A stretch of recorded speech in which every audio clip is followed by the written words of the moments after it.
Hello and welcome to this video. In this video, I wanted to talk about the dance of polarity. Observing this universe reveals one undeniable truth. Everything is linked to its opposite polarity. These opposites at first glance appear completely different, sometimes even utterly unlike one another. Yet nothing about them is the same.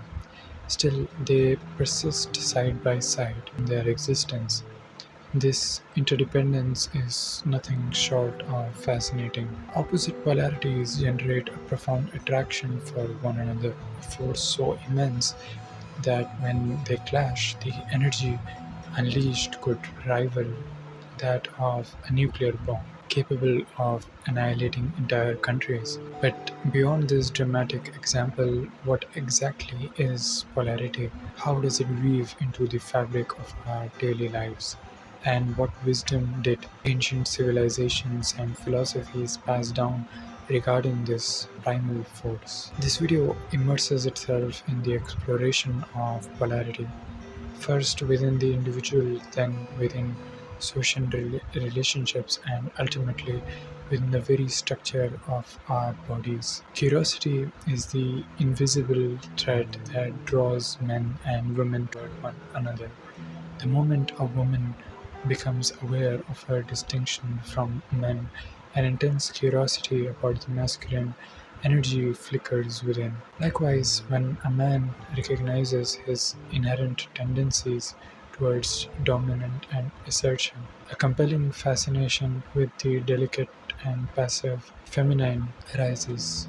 Society often reduces this profound energetic alchemy to frivolous flirtations or the use of perfumes, yet these superficial expressions only scratch the surface of a deep inner transformation that unfolds when maturity or puberty dawns, revealing that boys and girls embody fundamentally distinct energies. Sexual discovery for men introduces awareness of the power a woman holds over him, and for women, the immense pleasure a man can provide. However, considering polarity solely at this surface level is short-sightedness. Polarity permeates all dimensions of this universe, this body, and this being. According to ancient Hindu and Chinese philosophies, the human body is multi-layered. Beyond the visible physical form, the aspect of ourselves that interacts with the material world lies the Sukshma Sharira, or the subtle body. This subtle body perceives energies invisible to the naked eye, housing both masculine and feminine forces. The sensation of masculinity and femininity differ dramatically. Here, these polarities manifest not just externally, but deeply within every layer of our being. A brief overview of these layers clarifies this intricate structure or architecture of human being. The first is the Annamaya Kosha, the physical sheath, intimately connected to nourishment, digestion, and the generation of vital energy. The second is Pranamaya Kosha, the body's vital energy system, the channel through which consciousness harnesses and utilizes energy. The third is the mental body, or the Manomaya Kosha, the heart-mind layer where thoughts and emotions arise and intermingle. The fourth is Vijnanamaya Kosha, the sheath of consciousness, home to the soul itself, and also the intuitive force that guides all of us. The fifth one is the Anandamaya Kosha, the bliss sheath, the source from which all existence radiates. Though some traditions speak of higher bodies, the ethereal or astral perceived only by enlightened beings, this framework is sufficient for understanding the practical experience of polarity or duality. The energies drifting within these subtle bodies, masculine and feminine, engage in an inner dance of alchemy. When balanced, their energy is magnified. A sense of calm settles around the presence of the opposite polarity, not due to mere physicality, but due to an energetic resonance. This resonance fosters magnetic attraction. Absent this balance, even the most favorable external conditions might fail to stir attraction. Thus, the union sought between opposite polarities happens first in the subtle body, then moves inwards to the mind and heart before manifesting outwardly in physical forms. This progression elucidates why spiritual awakening often accelerates after marital union. Energetic alignment ignites deeper states of consciousness. While many pursue this connection externally, ancient yogis chose solitude, focusing inward to harmonize their energies independent of outside influence. Inner work, though it is very profound, they uncovered a hidden feminine aspect dormant within every masculine form. Named anima by Jung and masculine counterpart animus lurking within the feminine. Awakening these latent energies reveals inherent androgyny. This awakening is not a sign of weakness but a blossoming of creative, artistic, and transformative potential. Feminine energies pulse with creativity and vitality.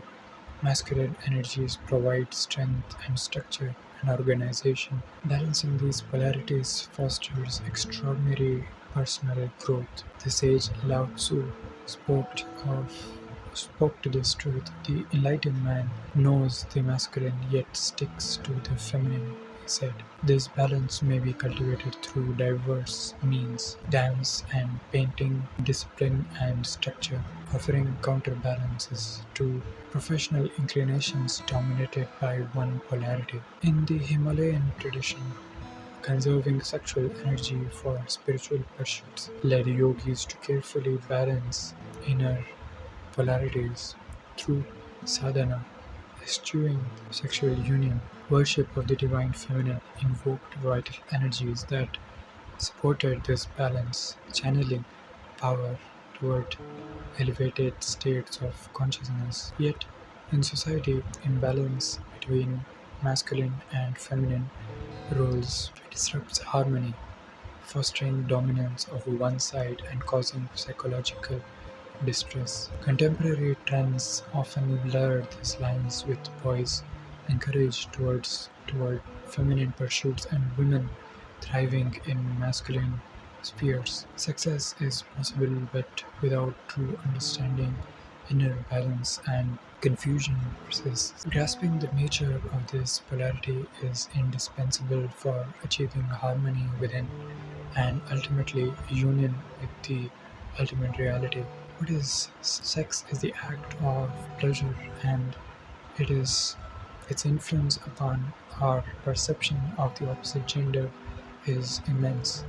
From our earliest years, when left alone to wonder, our thoughts have been stirred by it. We remember the crushes we had in classrooms, the way we admired someone's delicate hands or someone's quiet bravery. We silently worship the one we loved, finding them perfect in every way, in all aspects.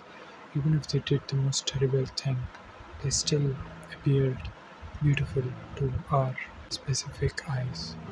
This kind of love, rooted in desire and pleasure, appears pure and innocent, yet it is false love. When we stand before a crush, our mouths fall silent, our hands tremble, our hearts flutter. What is this mystery of love and sex? It is the eternal attraction of opposites, the masculine drawn to the delicate feminine, the feminine enchanted by the confident masculine. Attraction awakens not through sameness but through curiosity in the other, sometimes even the mind itself. The love of knowledge, of science, of creation becomes an object of attraction. Yet, beyond all these surface forms, we must ask, what do saints mean by love? They speak of unconditional love, a love which is no longer bound to the fleeting pleasures of the body, but is instead a higher stage of self-development, a step towards spiritual ascendance. This love is utterly different from what we mistake as love in outward worldly affairs. Sexual desire, however deep, is conditional. One says "I love you" to a partner, but hidden beneath those words is the longing for possession, for complementary, for gratification. This attraction may stir our whole being, physiological, psychological, even intellectual, but it is not the love spoken by mystics. True love requires no other. True love simply is. In its presence, we see beings as they truly are, and in that seeing, we cannot help but love them, regardless of their faults or actions. Sex itself is simple science. It generates energy, it reveals the subconscious, it opens deep chambers of the mind, some radiant, others dark and destructive. It removes your boundaries and, at its peak, offers the pleasure of surrender to your loved one. Yet here lies our error. We tell our sexual partner, "I love you," realizing that more often we are in love with the part of ourselves reflected back in them. Sex is the union of two bodies, not necessarily of minds and souls. Only when minds also join can true friendship be born. Only when souls unite can a divine relationship emerge, one founded not in desire or expectation, but in kindness freely given. Such a bond is possible only when one has transcended the restless pull of desire, when sexual energy is raised upward rather than consumed downward. In that transcendence, one sees others not as bodies, but as souls housed in fragile vessels, each reflecting the infinite colors of the divine prism. How can two prisoners of flesh expect freedom through mere physical union? How can captivity be broken by yet another chain, however ecstatic? Yet paradoxically, sex also gives a fleeting glimpse of transcendence, because all centers of energy within us possess an ultimate transformed, elevated state, and sex concentrates energy more intensely than anything. Its fruit is creation itself, the birth of human life, a seed carrying the potential of magnificence. This is no pastime, this is power if misused. Sex clouds the mind, casts illusion, and enslaves one to roles not of their choosing.